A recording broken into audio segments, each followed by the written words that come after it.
First in news, we're CBS, News Radio 78, WBBM, Chicago. The CBS Radio Mystery Theater presents...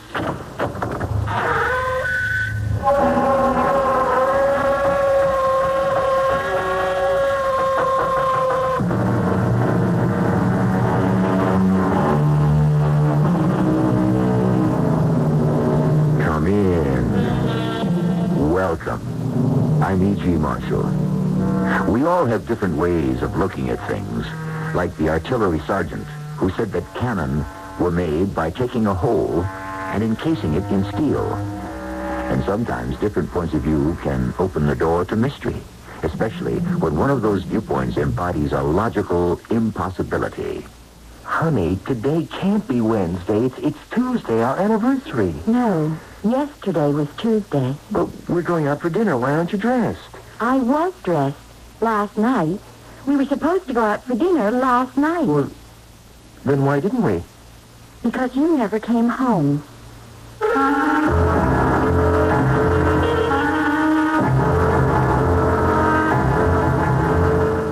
Our mystery drama, The Missing Day, was written especially for the Mystery Theater by Percy Granger and stars Russell Horton. I'll be back shortly with Act One.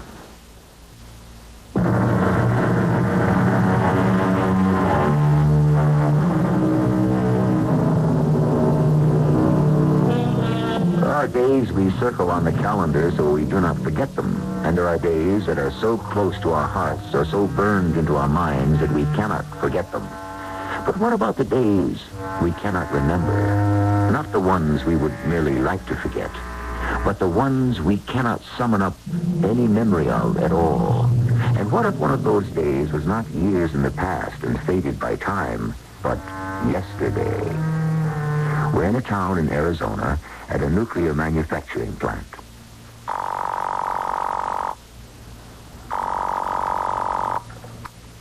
Hello? Hi, Bonnie, it's me. Just calling to tell you I am finally on my way home. You sound tired, dear. Has it been a rough day? Afraid so. But I'm going to forget all about it the minute I walk out the door. Hey, you haven't forgotten what day this is, have you? You're asking me? Our anniversary. Good for you, but I bet you can't remember which one. Very funny. And you know what that means, don't you? Dinner, just the two of us, out. What a coincidence. I just happened to be putting the finishing touches on my makeup. I'm just on my way out the door. I'll be home in 20 minutes. All right. Bye, honey. I love you. I love you.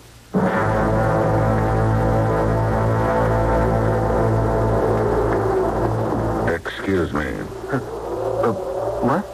You're Arthur Cummings. Yes? You're the president of this plant here, Yes, I am. which specializes in the manufacture of nuclear reactors. Excuse me, what do you want? I wonder if I might have a word with you. Oh, I'm sorry, I'm in a heck of a rush just now. It won't take long. In fact, it'll take no time at all. Well, perhaps you could make an appointment with my secretary. I'd rather not do that. Oh, I'm sorry, that's just what you're going to have to do. No, Mr. Cummings, that's not what I'll have to do. But what do you... What's that... What's that thing in your hand? What do you do?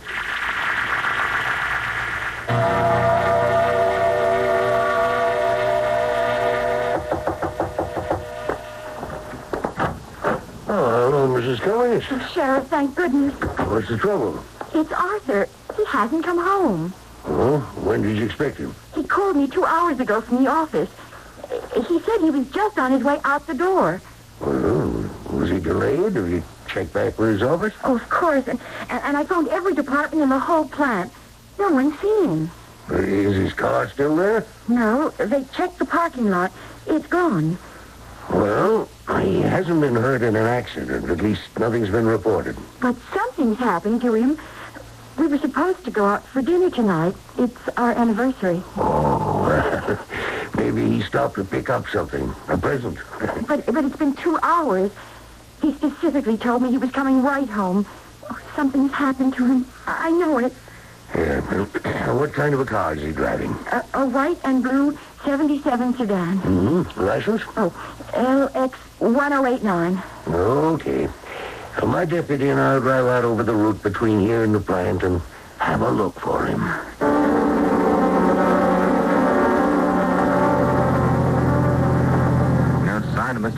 far anywhere, Sheriff. Here we are at the plant. You think maybe he's been kidnapped? The Cummings aren't that rich, Joey. I wasn't thinking of money. I was thinking of information. Huh? Yeah, the information he must carry around in his head. All that nuclear stuff they make. Yeah, it's possible.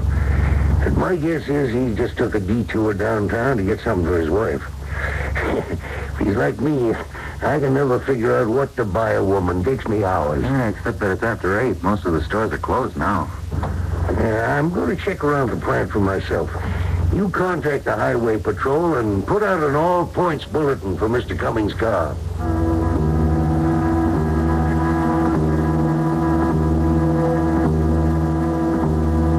I'm sorry, Mrs. Cummings. Still nothing? No trace of him yet. But it's been 24 hours now, a whole day. What can have happened? Well, they got word out over the whole 6-state area. If he's here, we'll find him. But he just can't have vanished. Oh, I'm sure he hasn't. I'm so worried. You know, they work with radioactive materials at that plant, and, well, anything could happen. Well, I'm aware of that. It's what concerns us, too. I mean, well, we don't understand yet all the things radioactivity could do to us, how it could change us, or... Well, now. I don't see how it could be anything like that, Mrs. Cummings. You talked to him. He seemed perfectly fine, didn't he? Yes, he said he was feeling tired. His secretary saw him leave the office. But still, what if he's been affected somehow, without even knowing it? Hello, I'm home. Art? Well, Hi, honey. All ready to go? Mr. Cummings. Oh, hello, Sheriff. What are you doing here? Well, is something wrong? Well, what's the matter with you two? Art, where have you been? Well, nowhere, just coming home. But what happened? Nothing. I said I'd be here in 20 minutes, didn't I? I called at 5. Now it's 20 after. Hey, what's going on? You're not even dressed. You told me you were putting your makeup on. Mr. Cummings, your anniversary was yesterday. What? This is tomorrow. Well, what is this, a joke? Honey, did I really get the date mixed up after all, and you got the sheriff here to arrest me? Art, you've been missing for 24 hours. I've been worried sick about you. Where have you been? Oh, now, come on. I'm positive our anniversary is Tuesday, the 14th. It is. The only trouble is this is Wednesday, the 15th.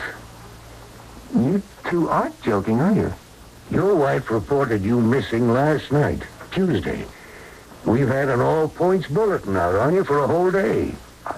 I've been missing? Yeah? But I know I left the office right after I called you, Bonnie. I remember saying goodnight to Miss Scott. Who's she? His secretary. Well, go on, Mr. Cummings. Just take it step by step. Well, I took the elevator down to the parking lot. I crossed to my car, got in and came home. That's all? You made no detours? No stops? No, I was going to get some flowers, but Miss Scott got these at lunch. She doesn't trust my color sense. They're wilted. But how... Because you've been missing for an entire day. Something must have happened, Mr. Cummings. You must have some recollection. I can't imagine. I don't remember a thing. Nothing at all? No. Art, how do you feel? Fine. I feel fine. You're driving your own car? Well, I think it's mine. Yeah. That's our blue and white sedan. You want to check it out? If I may. And, you, too. Me? Would you be willing to submit to a few tests? Well, what kind of test? Well, under the circumstances. You mean medical test? Just a physical examination and a blood sample. I tell you, I'm fine, Sheriff. There is nothing the matter with me. Okay. I can't compel you without a court order, but I'd appreciate it if you'd change your mind. No. Well, if you remember anything... I'll let you know, Sheriff. Good day. Good day. Art, are you sure you feel okay? Look, I am all right. Couldn't we just call Dr. Kramer and... No. Just to have him check you? No. But you do work with all that radiation. Honey, it is perfectly safe. Now, why do you keep worrying about that? How many times have we had this argument? Look, I've shown you all the literature on the subject. You know the extraordinary safety precautions we take. Besides, what would radiation contamination have to do with this? That's just it, Art. That's what worries me. We don't know. I don't remember a thing, okay? I'm admitting it. I don't remember. I don't know what happened. For all I know, this is some kind of practical joke you two cooked up. It isn't. I'm sorry, Bonnie. I've been a little on edge lately. Then... Not enough to call Dr. Kramer. I get edgy every time we have a delicate shipment going out. There's always that 1 in a million chance that something could go wrong. Well, what's going out? Uranium. The truck's leaving at 9 a.m. the day after I guess I mean tomorrow. It's going to go to that military installation over on the Snipe River. Art, do you think you were kidnapped? No. Number one, how could I be kidnapped without knowing it? Number two, why wasn't I held for ransom? Well, maybe they wanted information. I'm a businessman. I'm not a scientist. I don't know anything you couldn't read about in a textbook. Yes, you do. What? You know your plant's delivery schedules.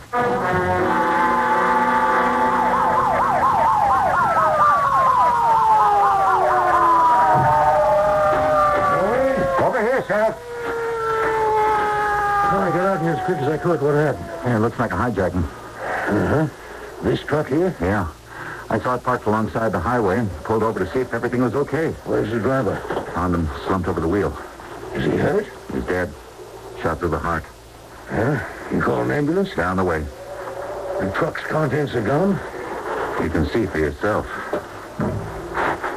Holy suffering cats. What kind of machine did they use to cut through these doors? This metal is 6 inches thick. What was this rig carrying? Well, I ran a check through the plates. Truck's owned by Mr. Cummings' company. And according to the head of plant security, she was carrying a large quantity of high-grade uranium to be used at the Snipe River installation in the warheads of their nuclear missiles. Speech, it has been observed, is the art of hiding thought. This is often all too true, but Arthur Cummings didn't seem to be hiding any thoughts when he insisted he had no idea what happened to him. For all he claims to know, the day just mysteriously disappeared. But it has also been observed that there are no accidents, and it certainly looks like someone knows where that day went. I'll return shortly with Act 2.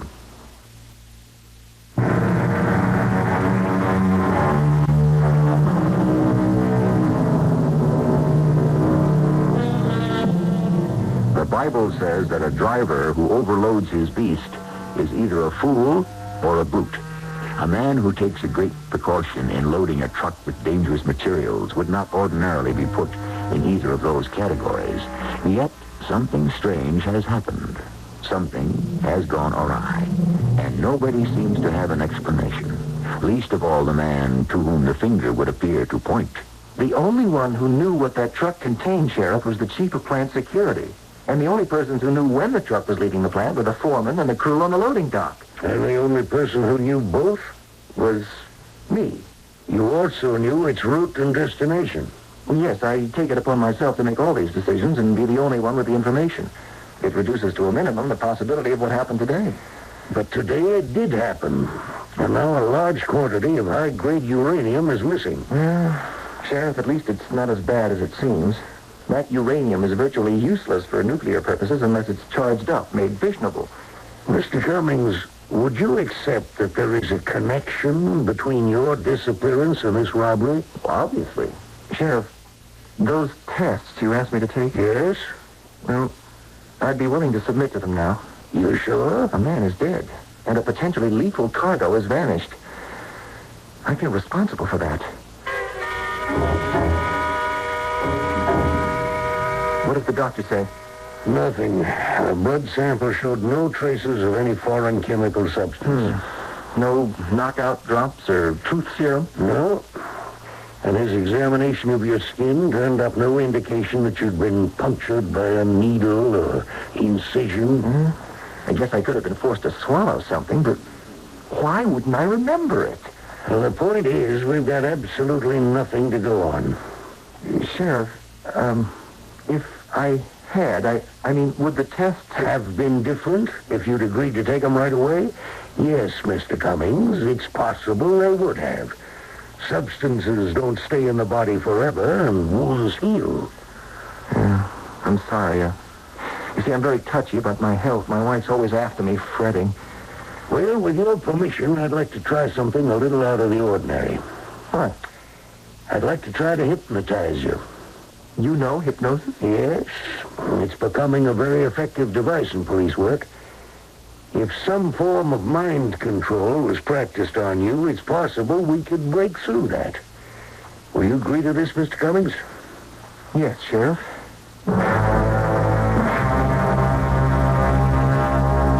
Joey, if you sit in the corner there and monitor the machine. Yes, sir. You ever been hypnotized before, Mr. Cummings? Yes, at a party once. Good. It's always easier if it's not the first time. Now, just relax. This is very simple. I'm going to count backwards from 10 to 1. And I'll give you images to concentrate on. And I'll count backwards again. Each time, I'll take you deeper into your subconscious. I want you to relax your mind. Think of it as a muscle and let it relax. You understand? Yes. Good.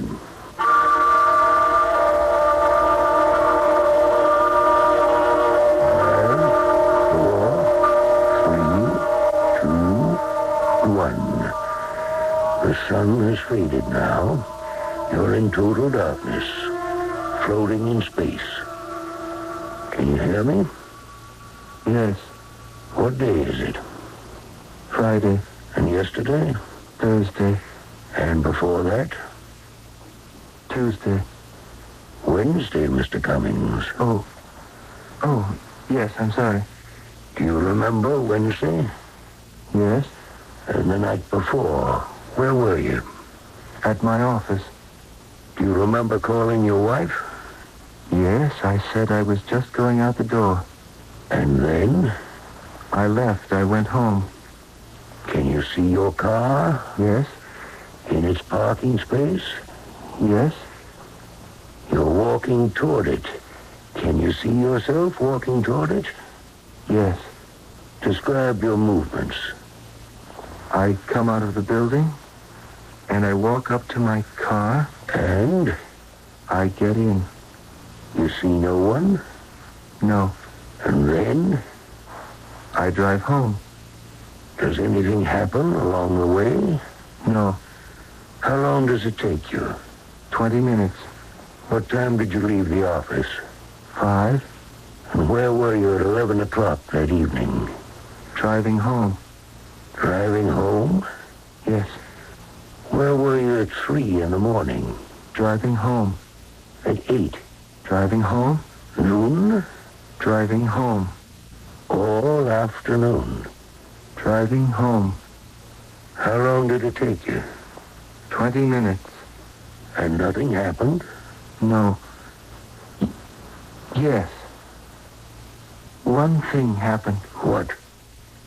The flowers wilted.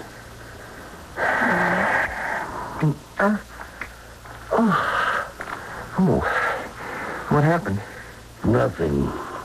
I tried to take you through the missing day, but all you did was repeat the phrase, driving home. In a way, we're lucky this happened when it did. Why?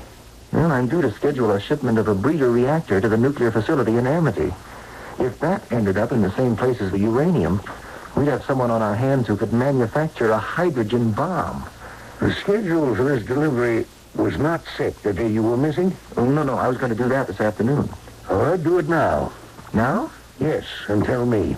Oh, so you can provide an escort? No, so I can change it. That way, there'll be no possible chance anyone else could know. Well, how about Monday morning at 10? Can you send it out Saturday at 9? Tomorrow? Yes, I guess so. Good. Then do it. Good day, Mr. Cummings. Oh, I can go now? Yes. Thanks, Mr. Cummings. Sheriff, Yeah, Joey. doesn't this whole thing seem a little far-fetched? Yeah. I mean, Mr. Cummings vanishes for 24 hours and claims he's got no recollection of it? No matter what was done to him, it seems to me he'd remember something. Yes, it does, doesn't it? Sheriff Baker? What is it, Sergeant? This just came over the wire. I thought you might be interested. Oh, thanks. What is it? Wow. Shipment of gold bullion coming down out of the Fosdick mines near Castle Butte's been jacked. The driver and the guard were killed, and $500,000 of gold is missing. The Fosdick mines. Well, all those shipments are top secret. They even send out decoy trucks, don't they? Yeah. Whoever did that got through some very tight security. Joey, tell the sergeant I'm on a list of everyone who knew about that shipment. But Castle Butte's not in our jurisdiction. No, but the Cummings case is, and I've got a couple of questions I'd like to ask those people. Well,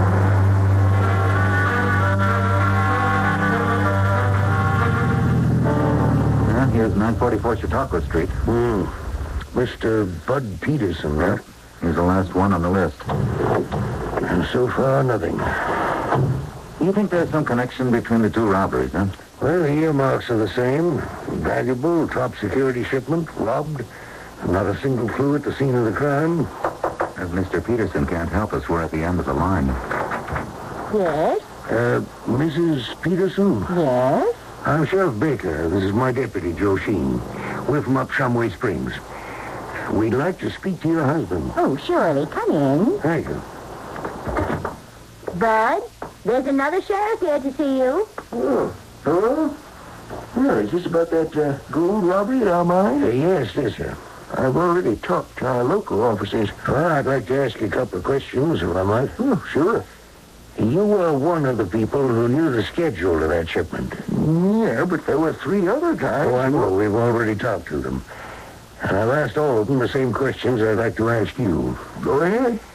In the last couple of weeks, have you experienced anything that could be considered a blackout?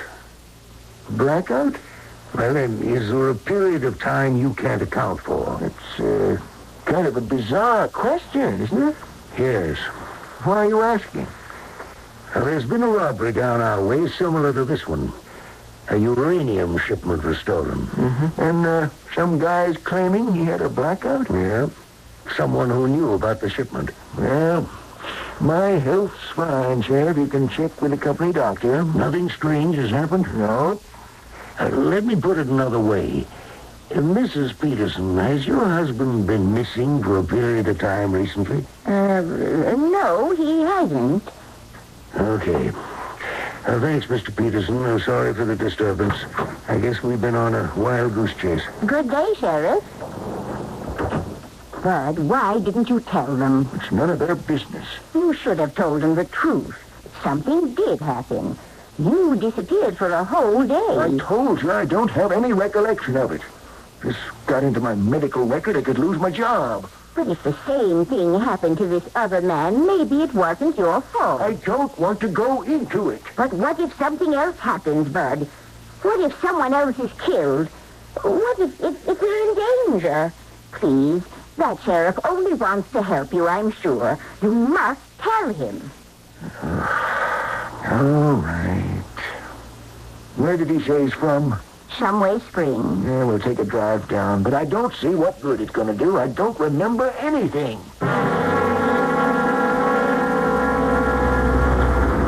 Well, here we are. Do you want me to come in with you? No, you wait here.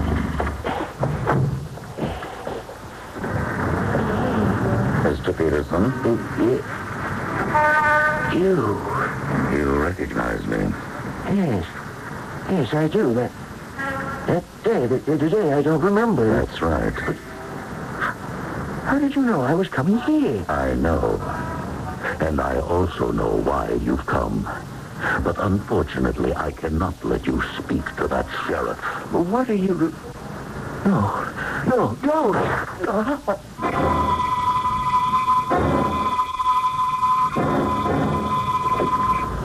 Mr. Cummings?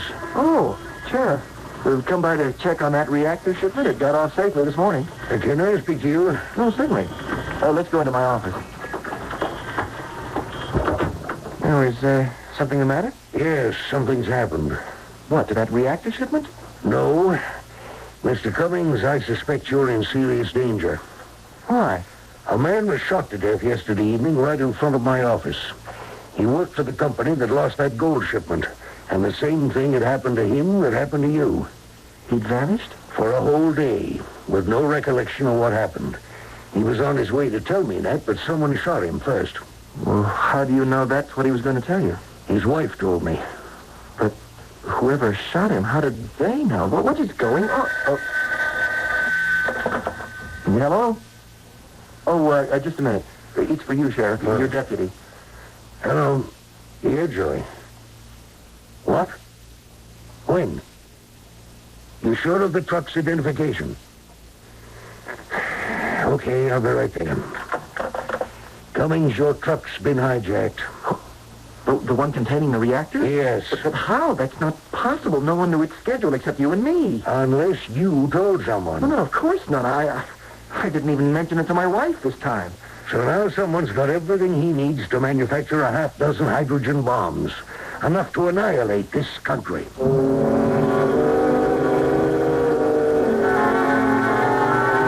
Every person is ignorant, said Will Rogers, only on different subjects. Well, on the subject which concerns us most at the moment, we're all pretty much in the dark. Whatever game is being played, it's being played extremely well, and someone is gathering some very deadly cards in his hand. Just how he intends to play them will be the topic of our third act when I return shortly.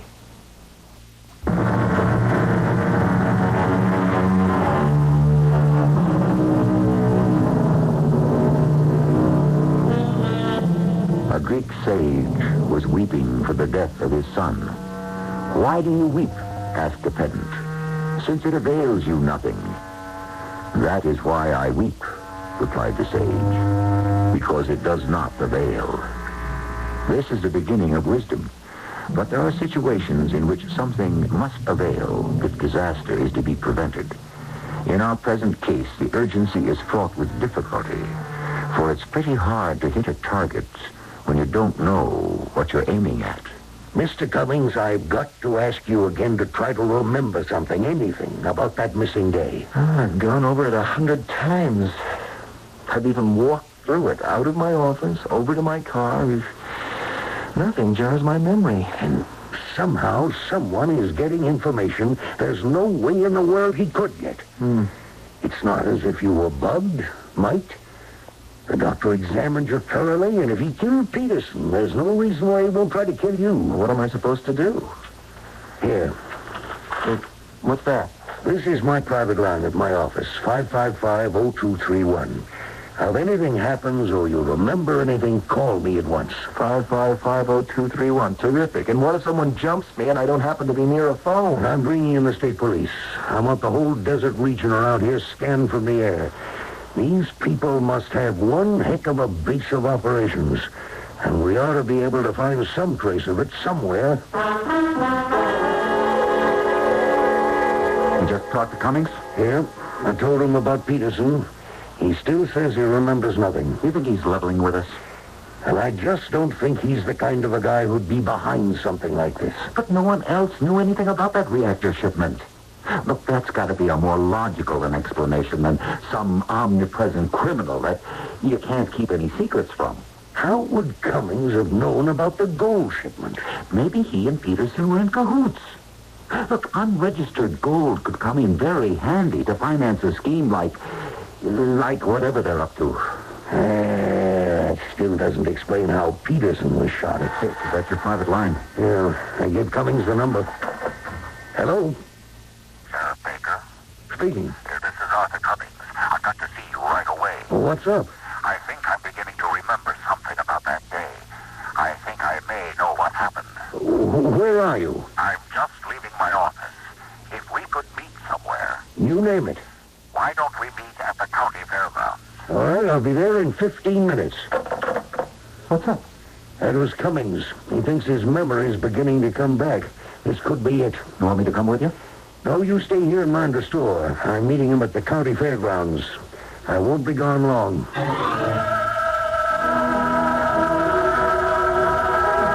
Sheriff Baker? Yes?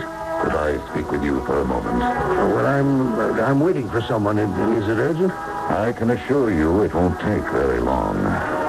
Well, I don't want you calling in the state police. What?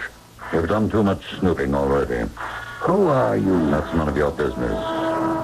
Sheriff, your only business now is to die. What? Throw that...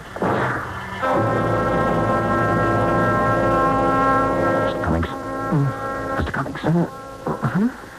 What? Oh, Joey. Don't you move. What are you doing in my bedroom? Just keep your voice down. Is that a gun? You get out of bed real quiet, you hear? You're coming down to headquarters. Why? I'm doing what we should have done a long time ago before it was too late. I'm putting you under arrest. What for? Well, for starters, for the murder of Sheriff Baker. The sheriff is dead? What happened? You called him. Me? On his private line. The number he'd just given you. Joey, I never called him. I was right there when the phone rang. Well, someone else must have gotten the number. How? How, Mr. Cummings? Just how? Get some clothes on. Fast. You got Mr. Cummings bedded down for the night, Joey? Yeah, I'm staying with you tonight, Sergeant. Just in case he's got any cronies who might have ideas about springing him. You really think it was him that killed the sheriff? No other explanation makes sense. Listen, when you took Cummings back to his cell, are you sure he was clean? Yeah, I frisked him. Why? Well, I don't know. With all this weird stuff going on, when you walked him past our short wave here, there was some kind of a blip. Huh? It sounded like feedback, like when two mics get too close together. I thought he might have palmed something you missed. Microphone?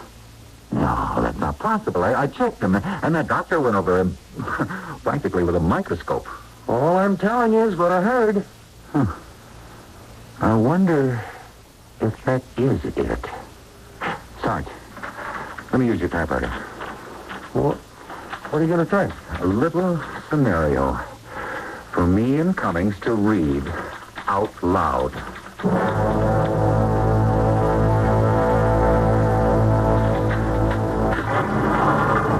Who's that?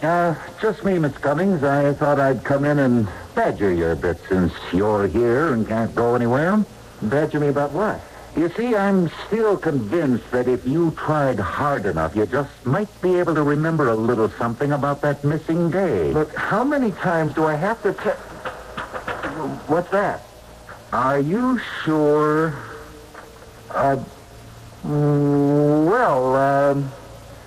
Maybe I do remember something.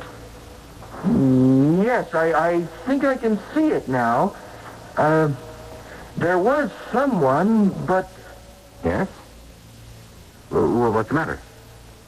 Joey, I think I'd rather write it down. Write it? Why? Well, I'm not sure yet, but I have a feeling it would be safer. Oh, all right. Well, come with me. There's pencil and paper out front. Yeah, that's all I can remember so far. Well, it gives us something to go on. Thanks, Mr. Cummings. I think that under the circumstances, I can release you on your own recognizance. Do you want me to call your wife to come get you? Yes, no, I don't want to bother her at this hour. I'll walk home. It's only a mile. You mean I'm really free to go? Yep. Well, good night. I think he played his part pretty good, huh? What the heck was that all about? What did he write down? Nothing. Well, then what did you let him go for? Because I think he's going to lead us to whoever or whatever killed the sheriff. And is in possession of that nuclear arsenal.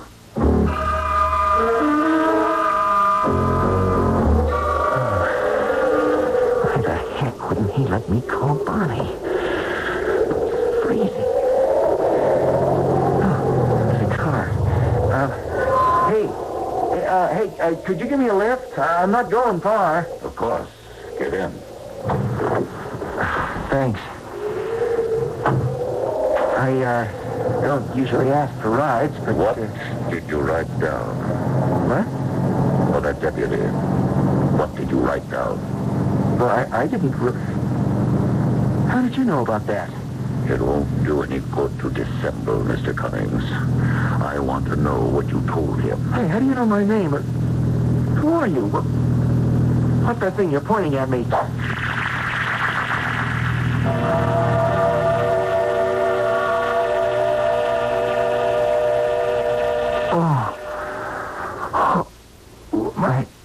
My head. What happened? I introduced myself to you a second time, Mr. Cummings. I'm Dr. Jalmar Simon. The second time we've met before? Oh, yes. Though you wouldn't remember the occasion. Nor shall you remember this one. But for a very different reason. But that doesn't concern us just yet. Where am I? This place, it's familiar. We are at the top of a mesa in the middle of the desert. It's like a fortress. An incredible fortress. Yes. You're the man who took the reactor? And the uranium. And from other sources, all the necessary implementation for delivering the bombs I have built wherever I choose. How did you do it? By certain refinements in the age-old art of kidnapping.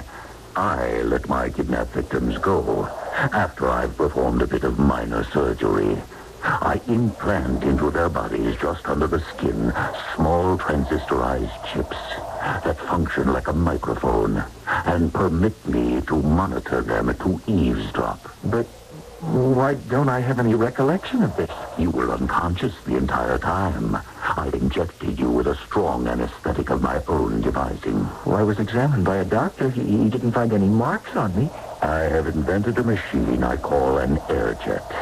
It can force injections, such as the anesthetic and the microscopic chips, into the body with such force they literally separate the skin without actually tearing it. And what are you going to do with all this power? Use it, Mr. Cummings. Use it to get rid of all the ugliness in this world. You mean destroy it? Oh, the present can't be expected to understand, of course. But the future will be grateful for the chance that I intend to give the world to start over. And me? How much did you remember and write down for that deputy? Well, I didn't. I did. I told him everything.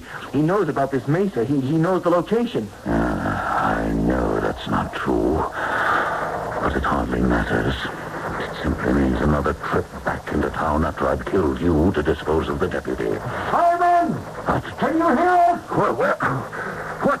I've got you in my sight, Simon! Put down your gun! Where's that voice coming from? Above you, Simon! Look up! It's son. I can't see. Drop the gun, Simon! Where are you? Where? I can hear you, but I can't see. Left hand! No!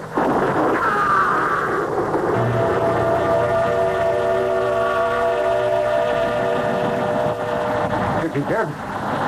Joey, I don't know. I think so. Sorry I had to use you to bait the trap, but that's why I had you write your recollections. To get his curiosity piqued so he'd keep you alive. Boy, you arrived just in time. But how did you know? Well, the sergeant caught a trace of a microphone on your body. Wow. This fortress is incredible. What is he planning to do with all these weapons? Recreate the flood. What flood? He was going to take it upon himself to cleanse the world. Only this time, not with water, but with fire. Instead, he's dead.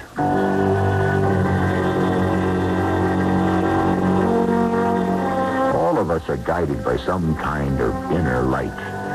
Certain of these lights are like the star the three wise men followed and lead us to wisdom, adoration, and happiness. But many a man has followed a star that turned out to be an ignis fatuus, one of those eerie mirages which hover over marshes and churchyards and lead only to the chambers of the dead. Such a light did Jalmar Simon follow, and such was his end. I'll return shortly.